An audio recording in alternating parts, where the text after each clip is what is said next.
শুকরিয়া যদি থাকে, আপনি যখন নামাজে দাঁড়ান তখন যদি এই শুকরিয়াটা থাকে আপনার মধ্যে, যে আমি যা কিছু করছি, যে অবস্থায় আমি আছি, আল্লাহর কাছে আমি শুকরিয়া, আল্লাহ আমাকে তুমি ভালো রাখছো, অটোমেটেড অটোমেটেড দেখবেন যে আপনার মনের যে দুশ্চিন্তা, মনের মধ্যে যে খারাপ অবস্থা, এটা আল্লাহর রহমতে নাই হয়ে গেছে। দেখুন, বিভিন্ন সময় অনেক লোক আছে না, এই যে রোজার সময় রোজা রাখে, অনেক সময় আবার অনেকে বছরে 2 দিন করে প্রতি সপ্তাহে সপ্তাহে রাখে।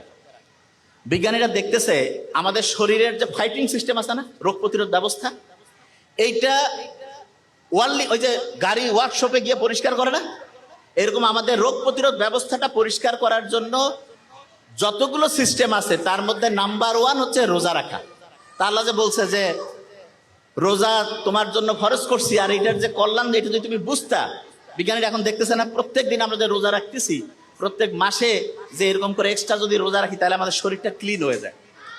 তা এই জিনিসগুলো আমি এই কারণে বললাম যে আপনি ইসলামের সাথে যদি থাকেন, তাহলে আপনি সবচাইতে বেশি উপরের দিকে যাবেন, সবচেয়ে বেশি সেরা হবেন।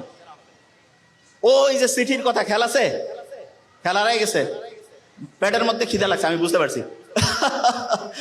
একটা জিনিস আগে ক্লিয়ার করে দিই, ওই যে বক্সের মধ্যে যে 2টা সিটি পাইছিল, খেলারাই ফেলছেন এখনই, দেখছেন ব্রেইন সব ধ্বংস হয়ে যাচ্ছে। এটা কেমন কথা? ওই সিটির মধ্যে প্রথম সিটিতে তো বলছে কত টাকা পয়সা লাগবে, সব ছিল। দ্বিতীয় যে সিটি, সেখানে কয়েকটা বুদ্ধি দেওয়া ছিল। অবাক হয়ে যাবেন, প্রথম বুদ্ধিটা ছিল, তুমি যে অবস্থায় আছো হাসি খুশি থাকো।